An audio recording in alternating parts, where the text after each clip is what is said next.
And here we are, another beautiful morning. We're digging into the papers again. Here we go again. You want to do some singing? You want to do some a cappella? Let's do it. Oh no, I think that one is a heartbreak. Like do you have a heartbreak or something? Then I could sing that to you. Heartbreak, what would be beyond to say heartbreak? You are wicked. No, it's just the beats like that's coming into my head. But the song itself, the words, you don't want it this morning. I don't. Here we go again. You keep telling me he is just a friend. You know? I would prefer something like, I'll catch a grenade for you.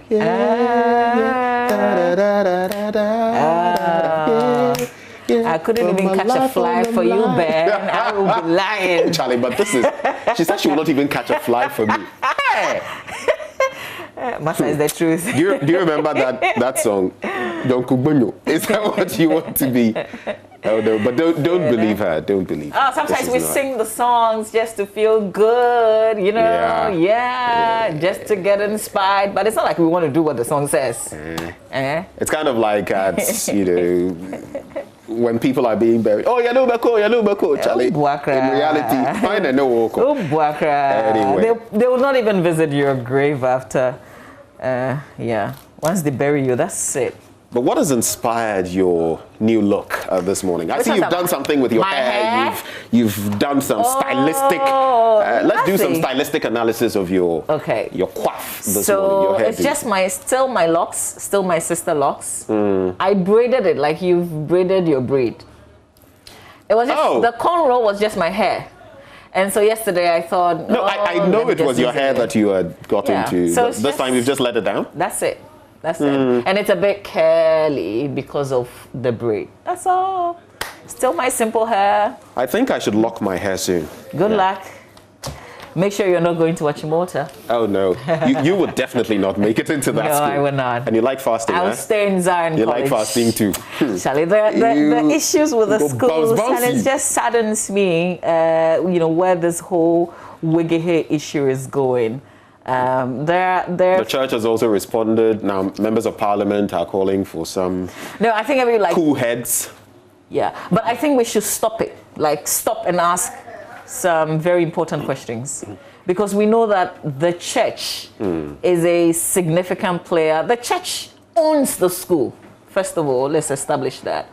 And so I think we should go back in terms... It's a mission school. It was a school that was set up by a mission institution. But when you look at the mission institutions across the country, you'd realize that government, of course, they are subservient in a way to government, the ministry.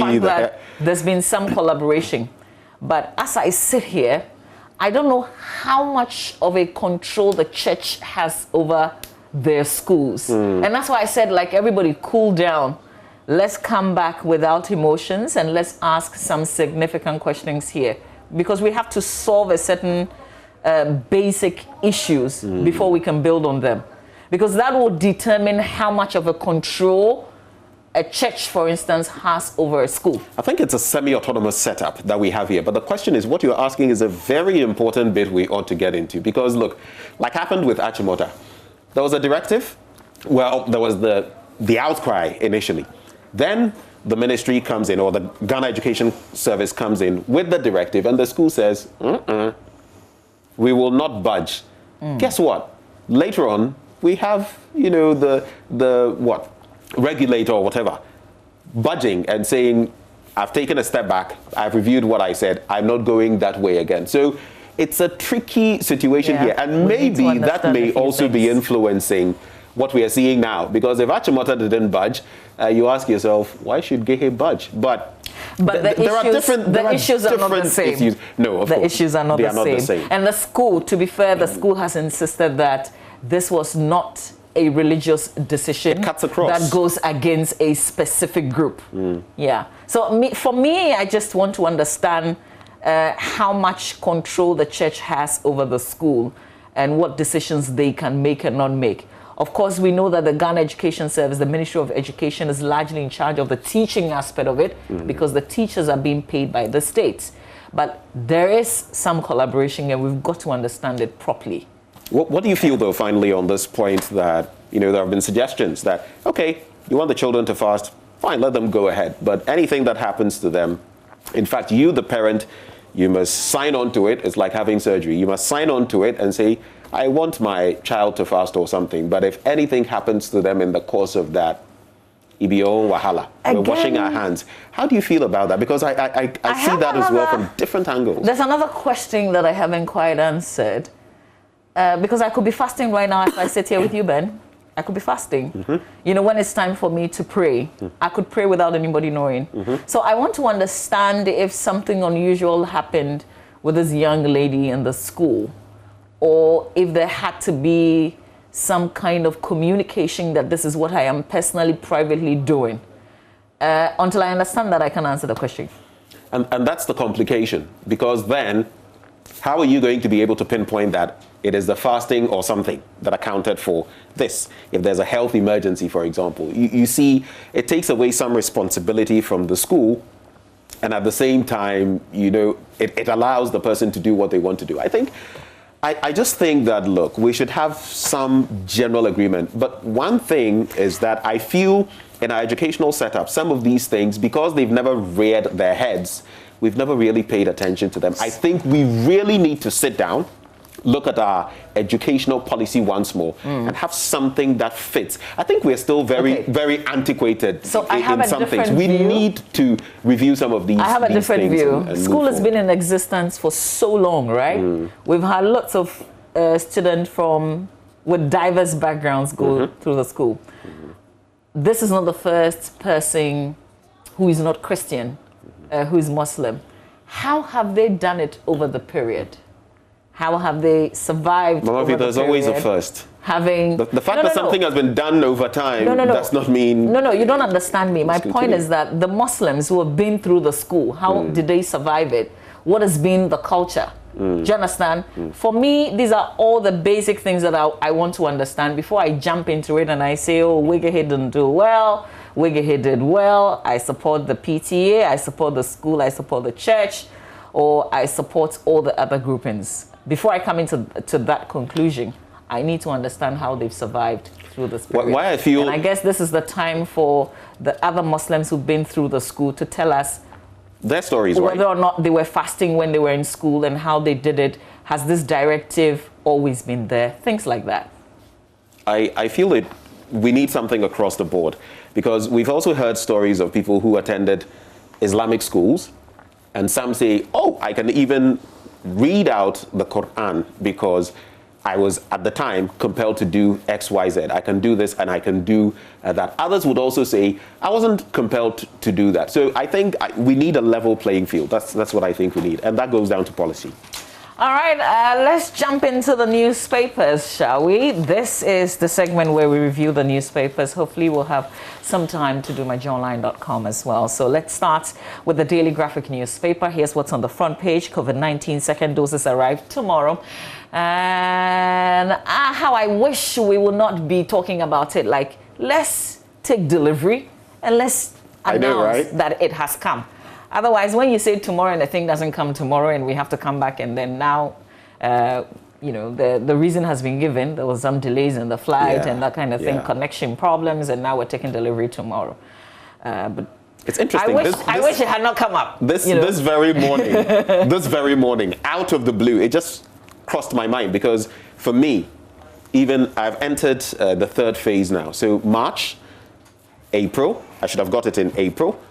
That didn't happen. May, we've entered the first phase because I got it on March the 3rd. Okay. Today. So this is what, your 10th week or what? Yes. Okay. Well, just about between 8 and 12, so you still roughly have some 2 weeks. So per what we were told, even after the pushback, I should be getting it at around this time. So this morning I woke up, and as I was getting ready to come here, it just hit me, hey, when am I getting my nurse? You will. I mean, it just crossed my mind. So when I saw the story, I was like, okay. You will. But it's just not good enough that we keep saying, oh, we were supposed to receive it on Tuesday. It was coming, it didn't come, but now we're given the Friday. Let's just hold on. When it comes, we'll announce that we've taken delivery. You know, I don't really know now whether I'm even going to get AstraZeneca, a second shot. Oh, look, there's no confirmation on that. Whether I'll get that or whether I'm going to start with a different, maybe Sputnik or something. I am so surprised at my reaction. Like I said, you will. But I don't know. I have some. Do you know something I don't? I have some hope and confidence. I don't know where it's coming from. But I just know that you get it. You get it before the 12 weeks. And then the Wegehe Ramadan Saga Peace Council calls for cool heads. Free SHS policy not under stress, according to the Education Minister. Some people have said, well, you have about 6 vacation and reopening dates. That's like, I read a piece from a colleague who said, if you visit the loo 6 times, you should know that there's something wrong with you. That's something. But I'll tell you what, our fish are stressed. The people are stressed. I don't think we need free SHS to also be stressed. Honestly, we don't need that. All right, let's check out the center spread. Rural banks make giant strides. That's certainly some good news there.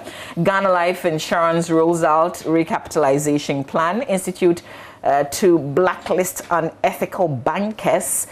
So it's all about banks really in the center spread of the Daily Graphic. And then on the back page, the Ministry of Food and Agriculture has stepped up effort to mobilize up to 2 million farmers into the planting for food and jobs. Construction works have started on 2 World Bank sponsored projects worth 5.53 million Ghana cedis at the Achimota Old Premier Market in the Eastern region. That story also features on the back page of the Daily Graphic newspaper. All right, let's get into the Ghanaian Times now. To address worsening security at mining firms, Police Administration deploys 200-member crack team to provide security at large mining coys. So military, now police, getting into the fray. Minority leader condemns indiscriminate sale of state lands in Tamale.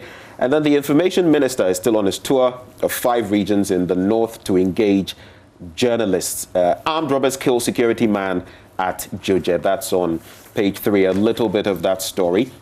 Unsuspected armed robbers have killed Kluche Jelu, a private security man at Petroland filling station located at Joje camp near Seklekope in the Ketu North municipality of the Volta region. The deceased, believed to be in his late 60s, was found dead with his hands tied to the back at the top floor of an office building with stores containing building materials. And Mr. Wisdom Adoku, station manager of Petroland filling station and the hardware store, confirmed the story to the Ghana News Agency. Sad one there. But another story involving a 60-something-year-old. We've highlighted this, but it's back in the papers. Retired teacher in court for incest. I speak of Seth Kwejo Dese, 69, a retired teacher and father of 8 who allegedly abused his underage daughter for 2 years and later threw her onto the streets when she started resisting his sexual advances, and he was arraigned on Tuesday. She is 17 now, so you can imagine she was just about 15, 14 when this started. Well, guess what? Speaking of vaccinations, most vaccinated nation, Seychelles, sees COVID-19 spike. And the Seychelles, which has fully vaccinated over 60% of its population against COVID-19, so it's overtaken Israel, is bringing back restrictions amid a rise in cases. The archipelago of nearly 100,000 people recorded close to 500 new cases in the 3 days to 1st May and has about 1,000 active cases. Well, that's it there. When you go to the back page, James Cole Ward at 37 Military Hospital inaugurated, and Asante-Hene urges minister to tackle drainage challenges. That's it with the Ghanaian Times newspaper. I will do the business newspaper, the Business and Financial Times. And on the front page, brace for tougher times as transport fares set to go up. Pressure mounts on government to further reduce fuel price. Calls for restructuring of tax build-up intensifies. That story is on page 2. It starts with the fact that the Association of Ghana Industries, AGI, is calling on government to, as a matter of urgency, block all loopholes at the ports. Okay, so this is not the headline necessarily. The one on brace for tougher times says that with the increasing cost of living and consistent dwindling of consumers' purchasing power, incomes of many citizens can only buy less of their usual consumption basket, a situation of the poor getting poorer in real terms and the middle class getting thinned out. So this is a reality check, if you like. Everything has gone up. I mean, once fuel goes up, there are some taxes that have also kicked in, the communication tax as well. So lots of things happening, and the situation getting the 1% COVID-19 levy, NHIA. Yeah. And now you recall what I mentioned yesterday. I mean, we just talk about them because the communication and digitalization minister has been talking about that. It will be interesting to know what people think about that. If now, a lot of people wouldn't make these trunk calls with normal credits, because I mean it would go if you were calling the US or Canada or the UK, you would try a WhatsApp call. But now if your WhatsApp call or your Facebook call or something were going to be taxed as well, what would that mean? Of course, on the other end, you also know that government needs taxes. Government runs on taxes. Without taxes, you can't have the roads, the hospitals, all the amenities you want. So I guess it's a balance, and we ought to really weigh them, what we want as a people. Well, on the other hand, and this is back on the front page of the Business and Financial Times, the AGI is calling for government to block under invoicing and valuation loopholes at ports for locals to thrive. And then real estate dethrones ICT sector to become new driver of economy. Expect attribute to new players. Pandemic-induced demand. So after going through torrid times at the beginning of the pandemic year, which saw it contract for 2 consecutive quarters, the real estate sector has come out strongly this time, even unseating the information and communication sector to become the new drive of economic growth in the last quarter of 2020. And on that note, we have to bring you this breaking news. We're told that 5 people are feared dead in an accident on the Tamale motorway. Eyewitness George Opoku-Boateng joins us from the scene. George, I'm not sure it's a very good morning, but what is this accident? Tell us about the accident. Give us a lot more. What happened? Well, good morning to our listeners, and I think it's very sad Thursday morning at the Tamale motorway, where a sprinter bus with a registration number JR6117-20 involved in a very fatal accident at the motorway. This vehicle had loaded full passengers moving from Accra to Aflao, and have a maximum number of 25 passengers who were on board of that by a sprinter bus. And then move on reaching to the Pasi roundabout, nobody knows what happens to the driver. He decided to go on a very top speed, where even some of the passengers and the conductor or the maid complained that he should reduce the speed at which he is embarking on. But this driver gave a deaf ear and still embarked on a high top speed. When he got to the weighing bridge on the motorway, the car somersaulted. He had a busted tire at the back, and the car somersaulted. And my dear, it is very, very terrible and very horrible. So were there other vehicles involved? At the moment, we had about almost 25 passengers on board of that car, and every of these passengers sustained series of injuries. And I had 4 people who also lost their lives. The most painful thing is a man who was traveling to Aflao with a wife, who were all involved in the accident, to wake up and ask for the whereabouts of my wife, and he could see the wife lifeless. So, Judge, you seem to have gathered a lot of information, even with the speed of this vehicle. Was it through interactions with anybody on board this vehicle that was involved in the accident? Yeah, I spoke to one passenger who injuries sustained was not all that serious. He had some bruises and some cuts on his head. He was even a very matured man. He might be in his late 60s. And I asked him what really happened, and he told me the driver embarked, started on a huge speed where they complained. Immediately he got to the motorway, he started speeding up. And they told him he should complain, but this driver did not. So before they could all realize, the car has punctured its back tire and has somersaulted. Okay. So, Judge, has the police been to the scene? Are the injured receiving some form of treatment? Have they been transported to the hospital? Do you know? Yes. So far, so good. The victims have all been conveyed to the Tamale General Hospital.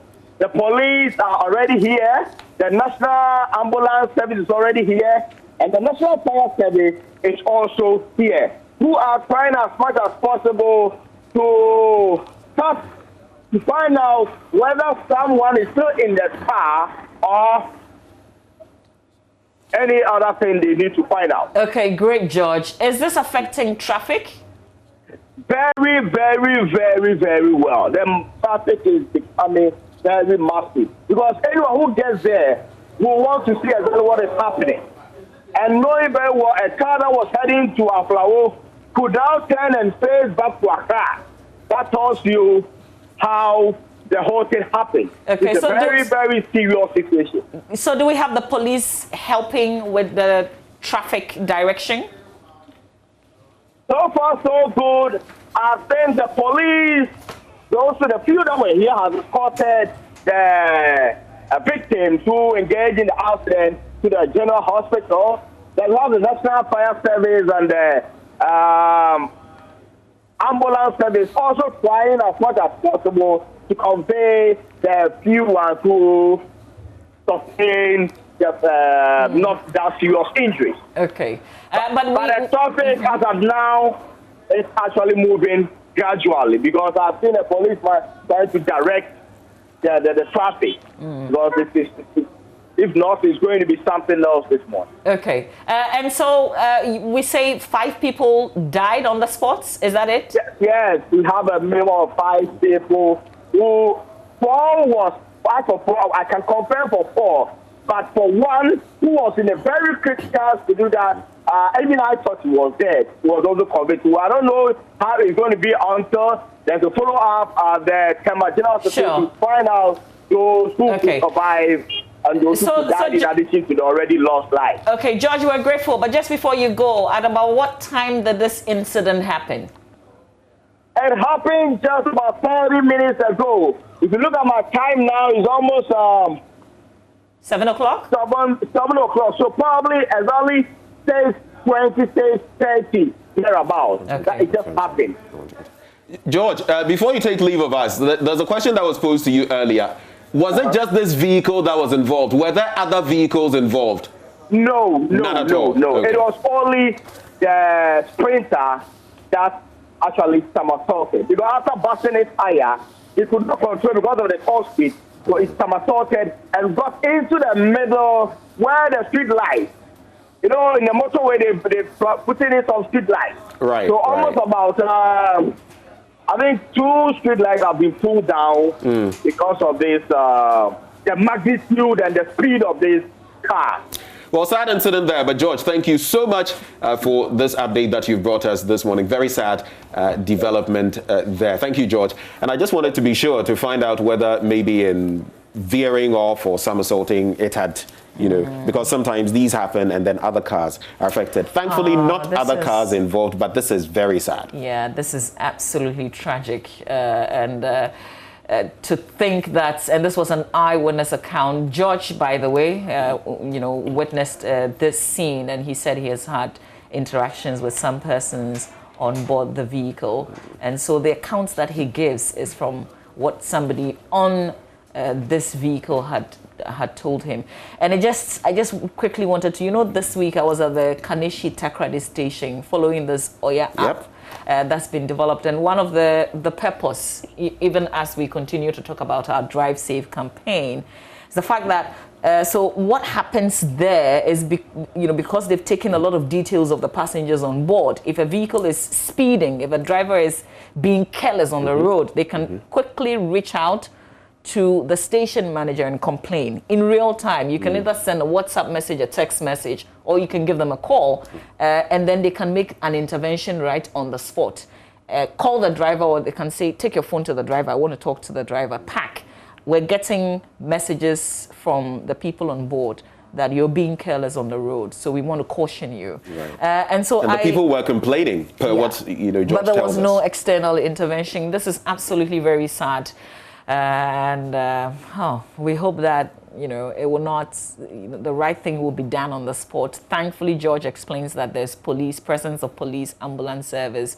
Even though it's causing heavy traffic, they are helping direct the traffic. We hope that it doesn't develop into something else. Recently we were interacting with Cecil Gabra and he spoke about car tires. There was a burst tire in this. Yeah. I would like to know what sort of tires were under this vehicle. You get it. It's very important. And I think as we talk about fixing the country and all of that, let's also fix our driving.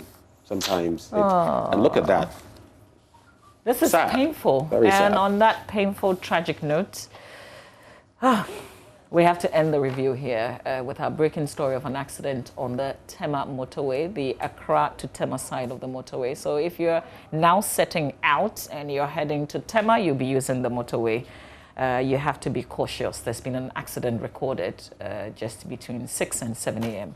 this morning. Stay for sports.